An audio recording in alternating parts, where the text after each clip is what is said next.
여섯 번째로 태양계의 형성 과정에 대해서 알아보겠습니다. 얘네들이 그림인데 이거를 차례대로 살펴보겠습니다. 먼저 태양계 성운의 형성과 수축입니다. 약 50억 년 전에 초신성 폭발로 인해서 거대한 태양계의 성운이 형성된 후에 밀도가 큰 부분을 중심으로 해서 중력에 의해서 수축하면서 바로 회전이 시작이 됩니다. 이 초신성 폭발이라고 하는 거는 어떻게 알 수 있냐라고 알 수 있는데 태양계 성운은 철보다 무거운 원소를 포함하기 때문에 초신성이 폭발했구나 라고 기억을 할 수가 있습니다. 그리고 이렇게 회전이 시작이 된 다음에 두 번째로 원시 태양과 원시 원반의 형성이 탄생하게 됩니다. 태양계의 성운이 수축하면서 중심부 온도가 높아지고 밀도가 커져서 성운의 중심부에는 원시 태양이 형성이 되었고, 그리고 회전을 하고 있었기 때문에 회전 속도가 점점 빨라지면서 성운의 바깥쪽에는 납작한 모양의 원시 원반이 형성이 되게 됩니다. 그리고 이 중심부 온도가 높아진다라고 하는 거는 여기에 자세하게 설명이 되어 있는데, 성운을 구성하는 물질이 중력에 의해서 중심부로 모이게 될 때 바로 위치 에너지가 감소합니다. 그래서 중심하고 멀리 있을수록 위치 에너지는 증가하고 중심으로 내려올수록 위치 에너지가 감소를 하게 되는데, 멀리에서 가까이로 오니까 위치 에너지가 감소하면서 중력 수축 에너지가 발생을 하고 이로 인해서 온도가 증가한다라고 봐주시면 됩니다.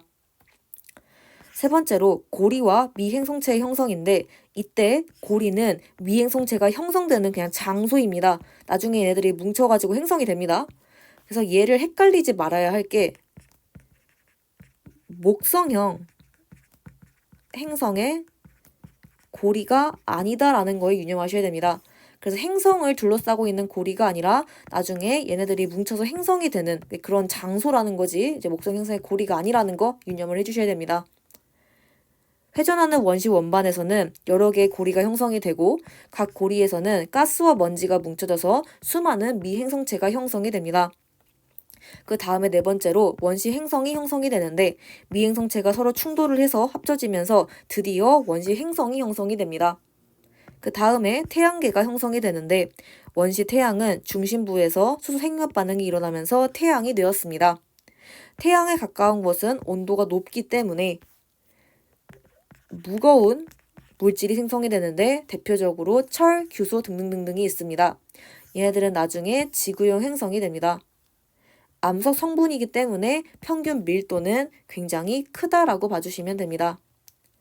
반면에 태양에서 먼 곳은 온도가 낮아서 가벼운 물질이 생성이 됩니다. 대표적 예시로는 수소와 헬륨이 있습니다. 얘네들은 나중에 목성형 행성을 구성하게 되는데 기체 성분의 행성입니다. 그래서 평균 밀도는 작다라고 봐주시면 됩니다. 그러면 지구형 행성과 목성형 행성에 대해서 알아보겠습니다. 이거 중학교 때 했었는데 다시 한번 추가적으로 기억하시면 됩니다. 지구형 행성과 목성형 행성의 크기가 다른 이유는 지구형 행성을 구성하는 주요 원소는 철, 산소 등등 상대적으로 무거운 원소입니다. 그래서 성운에 적게 존재합니다. 그래서 얘네들이 적게 존재하니까 뭉쳐서 생성된 지구형 행성의 크기는 재료가 적으니까 상대적으로 작다고 보시면 됩니다. 왜 적게 존재하냐라고 하면 태양계 성운의 구성 물질 중 가장 많은 비율을 차지하는 원소는 수소와 헬륨이었기 때문입니다. 반면 목성형 행성을 구성하는 주요 원소는 수소와 헬륨인데 얘네들은 성운에 많이 존재합니다. 그래서 얘네들이 뭉쳐서 생성된 목성형 행성의 크기는 재료가 많으니까 상대적으로 크다라고 봐주시면 됩니다. 그러면 얘네들을 비교를 해보겠습니다. 지구형 행성은 수, 금, 지, 화 이렇게 4개가 되고 암석, 철 등의 고체 성분으로 구성이 되어 있습니다. 그래서 녹는 점이 높은 무거운 원소로 구성이 되어 있다고 보시면 됩니다. 그리고 얘네들은 고체 성분이고 이제 무겁으니까 평균 밀도가 크다고 보시면 되고, 목성형 행성은 목, 토, 천, 해 이렇게 봐주시면 됩니다. 기체 성분으로 구성이 되어 있기 때문에 녹는 점이 낮은 가벼운 원소로 구성이 되어 있다라고 봐주시면 되고, 기체 성분이니까 평균 밀도가 작다라고 봐주시면 됩니다. 여기에서 이렇게 회전하는 거에 대해서 추가적으로 언급을 드리려고 하는데, 이 회전하는 게 바로 우리의 지금 태양계의 모습과 일맥상통합니다.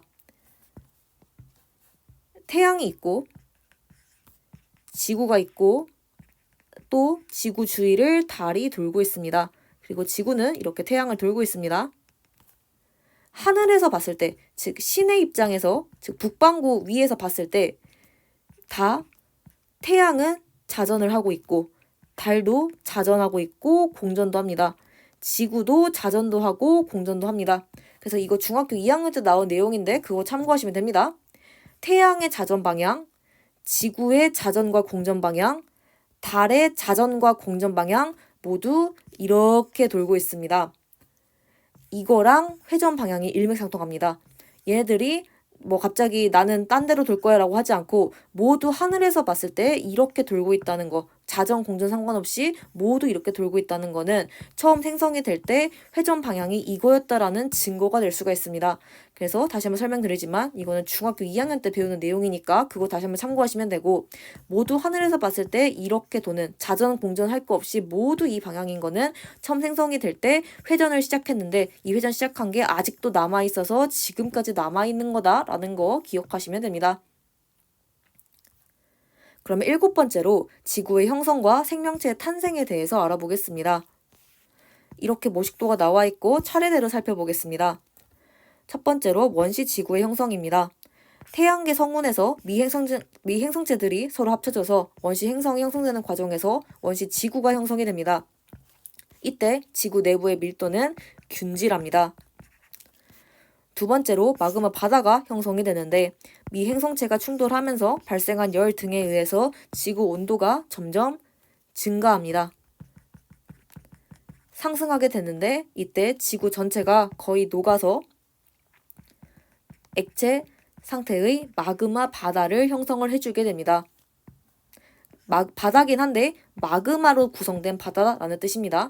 바다니까 물로 구성된 게 아니고 마그마로 구성됐다라고 기억하시면 되고, 그리고 세 번째로 멘틀과 핵의 분리인데 마그마 바다에서 가벼운 규산염 물질은 이제 규소랑 산소로 구성이 된 거를 규산염 물질이라고 합니다. 얘네들은 가벼우니까 위로 떠오릅니다. 그래서 멘틀을 형성하게 되는데 문제는 무거운 금속 물질, 즉 철과 니켈과 같은 무거운 금속 물질은 가라앉아서 지구의 핵을 형성합니다. 가운데에 있는 부분이 무거운 금속으로 구성이 되기 때문에 지구 중심부의 밀도는 증가했다라고 보시면 됩니다. 네 번째로 원시 지각의 형성입니다. 미행성체들이 충돌이 감소하게 되면서 지구의 온도가 점점 감소합니다. 그래서 지표가 식으면서 단단하게 굳어지게 되고 그 굳어진 게 원시 지각이 됐다라고 봐주시면 됩니다. 다섯 번째로 원시 바다의 형성입니다. 화산활동 등으로 인해서 대기에 공급된 수증기가 은결을 해서 비가 내립니다. 그리고 수증기는 기체이고 비는 액체이기 때문에 은결했다라는 표현은 기체에서 액체가 된 거니까 액화가 되었다라는 표현과 똑같다라는 것도 우리 중등과학에서 배웠으니까 이거 기억하시면 됩니다. 그리고 비가 내렸기 때문에 얘네들이 낮은 곳으로 모여서 바로 원시 바다가 형성이 됐다라고 봐주시면 됩니다. 여섯 번째로 생명의 탄생입니다. 원시 바다가 형성된 후에 태양의 자외선이 차단이 될 수가 있습니다. 그래서 바다에서 최초의 생명체가 탄생을 하게 되는데 행성에서 생명체가 존재할 수 있는 중요한 조건 중에 하나는 바로 액체 상태의 물이 존재하는 것입니다. 그래서 그냥 물이 아니라 액체 상태다라는 거 기억하시면 됩니다. 근데 원시 바다는 비가 내렸기 때문에 이 조건을 충족을 하게 됩니다. 암모니아, 메테인, 수소 등의 무기물이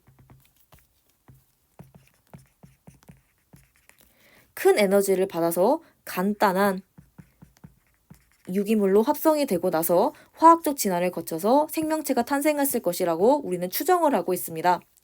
그리고 무기물은 간단하게 표현하자면 네, 간단한 물질 생각하시면 되고 유기물은 상대적으로 복잡한 물질 생각하시면 됩니다. 그래서 얘네들은 되게 단순합니다. 그래서 완전 화학식 쉽다라고 해서 간단하네 해주시면 되고 유기물은 사람을 구성하는 뭐 포도당, 뭐 설탕, 뭐 등등등 해서 굉장히 복잡한 물질 생각하시면 됩니다. 근데 복잡한 것 중에서 상대적으로 간단한 애가 먼저 생성이 되고 그 다음에 상대적으로 복잡한 애가 나중에 생성되고 이렇게 되게 됩니다. 생명체는 주로 수소, 탄소, 질소, 산소 등등등으로 구성이 되고 지구 생명체의 기원 물질은 바로 태양계의 성운을 구성하는 원소였다가 여러 가지 과정을 통해서 생명체를 구성하게 됐다라고 봐주시면 됩니다. 그러면 8번째로 지구의 구성 원소와 생명체 구성 원소 비교해 보도록 하겠습니다. 이 표를 보게 되면 지구랑 생명체 구성 원소는 다르다라는 거 기억하셔야 되고 그냥 비율이 아니라 질량비라는 거 기억을 해주시면 됩니다. 지구를 구성하는 원소 중에 가장 많은 질량을 차지하는 것은 표에서 보다시피 바로 철입니다.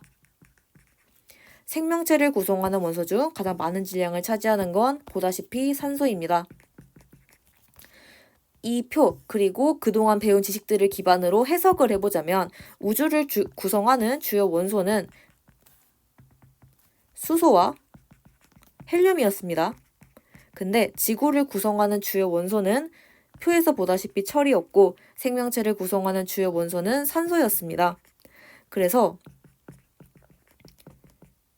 수소 그리고 헬륨보다 지구랑 생명체를 구성하는 원소가 훨씬 무겁다라고 기억하시면 됩니다.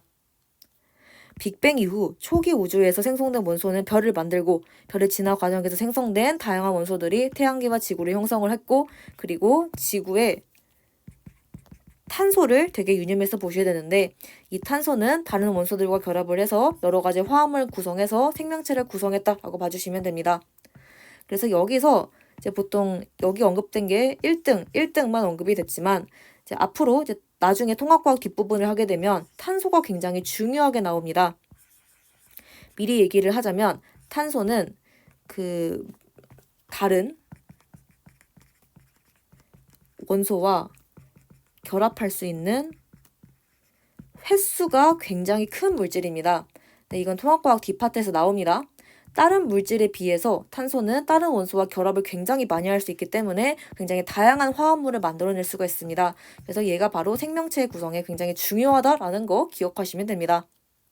그리고 계속 앞에서 강조를 했다시피 지구와 생명체를 구성하는 성분은 바로 우주의 탄생, 즉 빅뱅에서부터 유래를 했다라고 기억하시면 됩니다. 그럼 이렇게 해서 8번째 파트까지 마무리하도록 하겠습니다.